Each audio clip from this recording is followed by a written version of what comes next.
என் பிள்ளையே, வாழ்க்கை அடங்காத ஒரு பெரும் புயலைப் போல உனக்கு தோன்றும் தருணங்கள் இருக்கலாம்.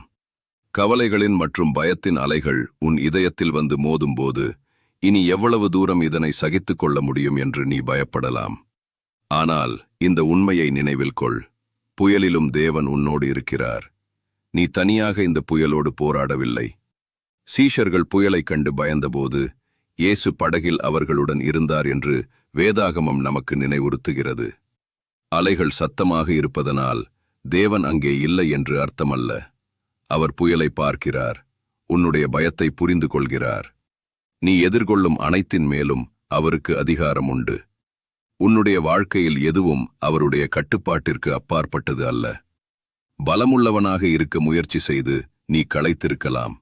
ஆனால் தேவன் களைப்படைந்தவர்களுக்கு பலன் அளித்து பலவீனர்களின் சக்தியை அதிகரிக்கிறார் என்று திருவசனம் கூறுகிறது. உன்னுடைய பலம் தீரும்போது தேவனுடைய வல்லமை உன்னை சுமக்கத் தொடங்குகிறது. நீ உன்னை மட்டும் சார்ந்திருக்க வேண்டியதில்லை. தேவன் உன்னுடைய அடைக்கலமும் பாதுகாப்பான இடமுமாக இருக்கிறார். இரவில் அழுகை வரலாம், ஆனால் விடியற்காலையில் மகிழ்ச்சி உண்டாகும். இந்த காலகட்டம் கடந்து போகும். நீ மூழ்கிப் போக மாட்டாய், ஏனென்றால் நீ சுமக்கப்படுகிறாய். இந்த செய்தி உன்னை வந்தடைகிறது என்றால் விசுவாசத்தோடு இதற்கு பதிலளி. தைரியமாக இரு, தேவன் உன்னோடு இருக்கிறார்.